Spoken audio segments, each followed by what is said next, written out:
Les pierres de l'amour.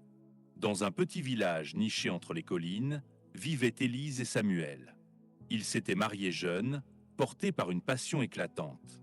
Mais les années avaient passé, et leur amour, autrefois fougueux, s'était transformé en routine.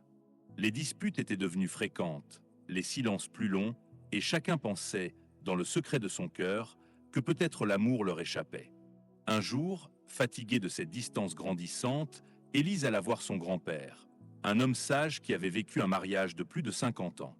Il l'écouta en silence puis lui dit « L'amour, ma fille, n'est pas un jardin déjà fleuri. Il est une terre nue qu'il faut cultiver chaque jour. » Intriguée, Élise retourna chez elle avec cette idée en tête. Elle décida de poser chaque jour une pierre sur le chemin de son amour. Un geste tendre, une parole douce, un service sans attente de retour. Elle espérait que Samuel finirait par voir ces pierres et qu'elle deviendrait un pont entre eux. Les premiers jours furent difficiles. Samuel semblait indifférent. Mais Élise persévéra. Peu à peu, son mari remarqua ces petits changements et, sans même s'en rendre compte, il commença à répondre. Un sourire, un merci, une main posée sur la sienne.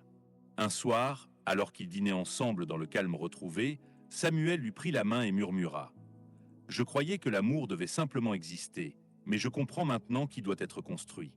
Tu as posé les premières pierres, et moi, je veux bâtir avec toi. » Cette nuit-là, ils prièrent ensemble, et Samuel lut à voix haute un verset qui résonna profondément en eux. « L'amour est patient, il est plein de bonté.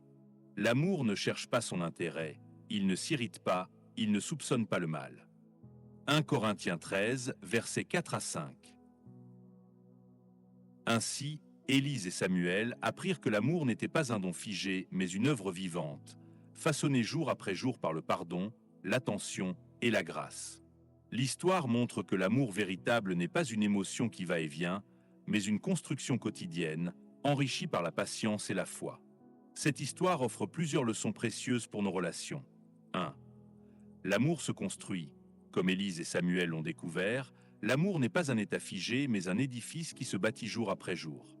Chaque geste de tendresse, chaque parole bienveillante est une pierre qui solidifie la relation. 2. La persévérance porte ses fruits. Au début, Élise ne voyait pas de changement immédiat. Pourtant, en persévérant, elle a initié une transformation subtile mais profonde dans son couple. Dans toute relation, les efforts sincères finissent par être remarqués et appréciés. 3. Le pouvoir des petits gestes. L'amour ne se prouve pas uniquement par des grandes déclarations ou des gestes spectaculaires. Ce sont souvent les petites attentions quotidiennes qui tissent un lien solide et durable. 4. L'importance de la communication et du pardon. Les silences et les disputes avaient creusé un fossé entre Élise et Samuel. En choisissant d'agir différemment, ils ont recréé une connexion. Apprendre à exprimer ses sentiments, à écouter et à pardonner est essentiel pour toute relation. 5. L'amour est une décision autant qu'un sentiment. Samuel pensait que l'amour devait simplement exister.